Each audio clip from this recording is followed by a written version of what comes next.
اعوذ باللہ من الشیطان الرجیم بسم اللہ الرحمن الرحیم۔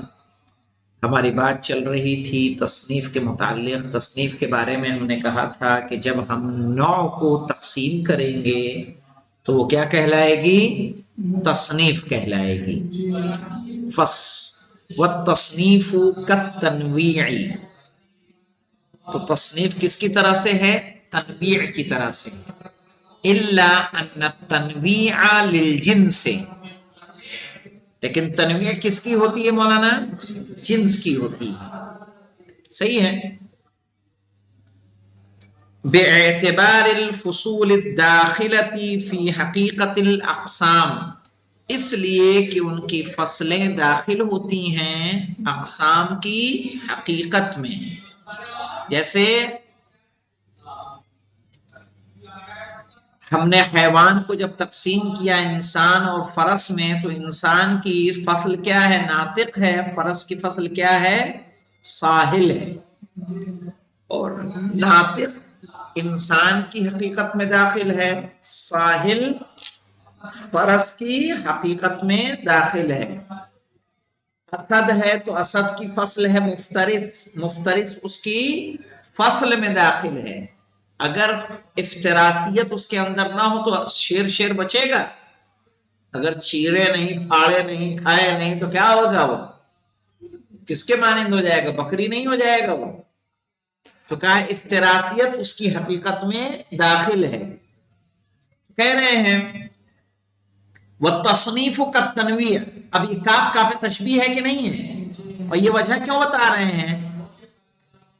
کہ اس لیے بتا رہے ہیں کہ جب ہم نے تصنیف کو کس کے جیسا کہہ دیا؟ تنویع کی طرح کہہ دیا، تو تنویع کی فصل تو اس کے اندر ہوتی ہے، تو کیا تصنیف کی صفات بھی اس کے اندر ہوتی ہیں؟ کہا نہیں، یہ کیا ہوتی ہیں؟ خارج ہوتی ہیں۔ ہاں آئیے دیکھیے مولانا، سمجھ میں آیا کیا کہنا چاہ رہے ہیں؟ وجہ کیوں ہے؟ والتصنیف کالتنویع الا ان التنویع للجنس، لیکن تنویع کس کی ہوتی ہے؟ جنس کی ہوتی ہے۔ باعتبار الفصول الداخلۃ فی حقیقت الاقسام، اس اعتبار سے، ان فصلوں کے اعتبار سے جو اس کی حقیقت میں داخل ہوتے ہیں۔ والتصنیف للنوع، اور تصنیف جو ہوتی ہے وہ کس کے لیے ہوتی ہے؟ نوع کے لیے ہوتی ہے۔ کیسے مولانا؟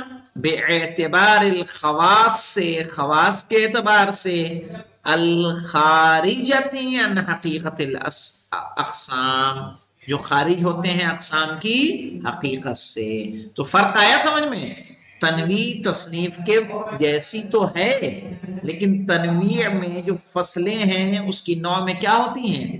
داخل ہوتی ہیں۔ اور جو صنف ہے، صنف کس کی ہوتی ہے؟ نوع کی۔ صحیح ہے۔ تو جو صنف ہوگی اس کے جو صفات ہوں گے وہ اس کی حقیقت سے خارج رہیں گے۔ تصنیف الانسان، جیسے انسان کی تصنیف الی شرقی و غربی، شرقی اور غربی میں، انسان کو ہم نے تقسیم کیا شرقی اور غربی میں۔ یہاں اوپر لکھ لیں بحسب المکان، یہ تقسیم کس کے اعتبار سے ہے؟ مکان کے اعتبار سے ہے کہ نہیں ہے؟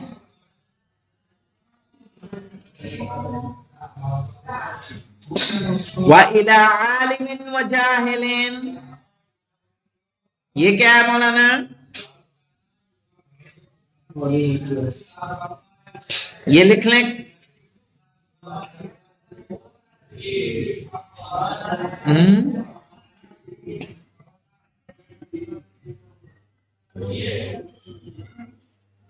ہاں یہاں لکھ لیں، یہ کیف انسانی ہے، انسان کی کیفیت ہے یہ، کہ انسان کیا ہوتا ہے؟ یا تو عالم ہوتا ہے یا جاہل۔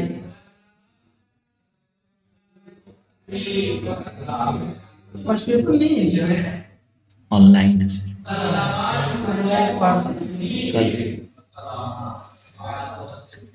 وَإِلَى ذَكَرٍ وَأُنثَىٰ، اور اسی طرح سے انسان کی تصنیف ذکر اور انثیٰ میں، یہ لکھ لیں بحسب البدن ہے یہ۔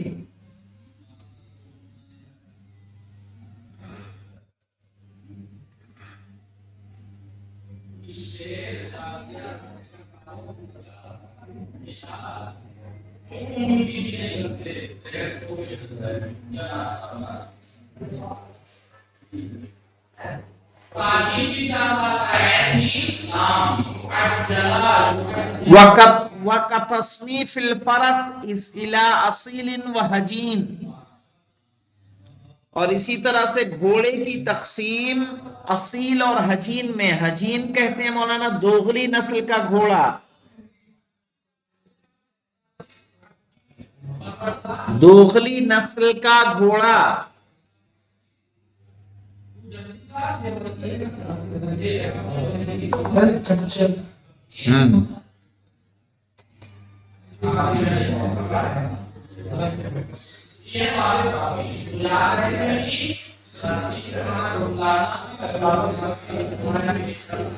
وتصنیف النخل، کھجور کی تصنیف الی زہدی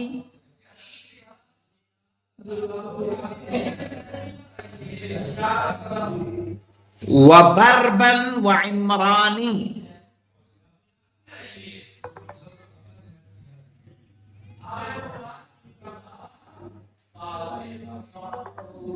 یہ جو کھجور ہوتی ہیں ان کی کیا ہے قسمیں ہیں.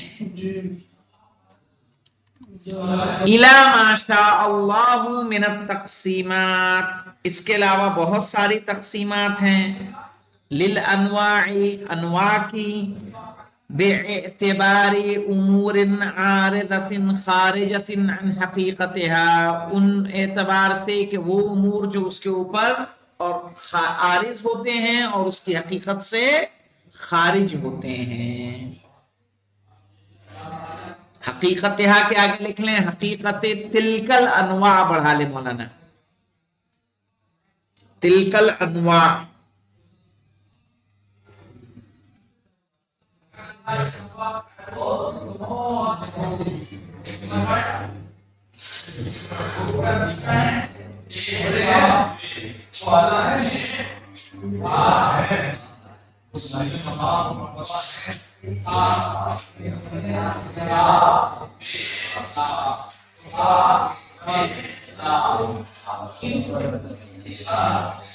اب آئے گا مولانا الحمل و انواعہ، حمل اور اس کی انواع. یہاں پہ نوٹ لگائیے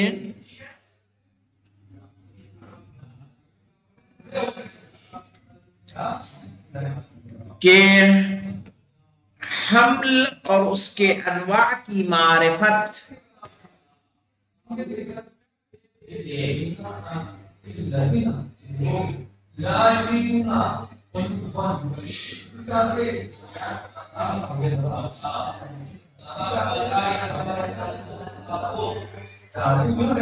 کیا لکھا؟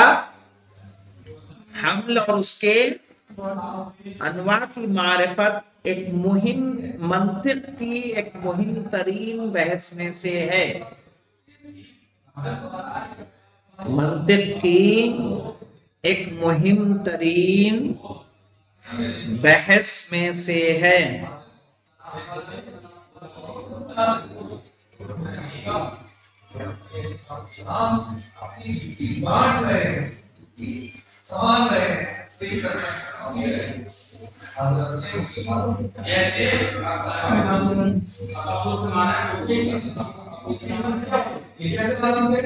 اس کی قسم بیان کرنے سے پہلے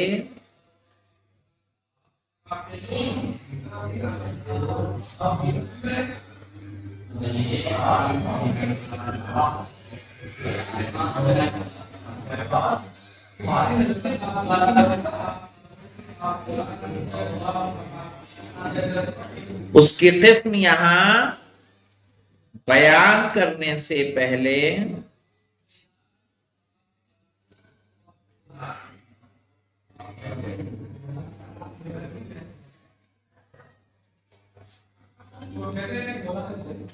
مصنف یہاں 3 سوال کر رہے ہیں.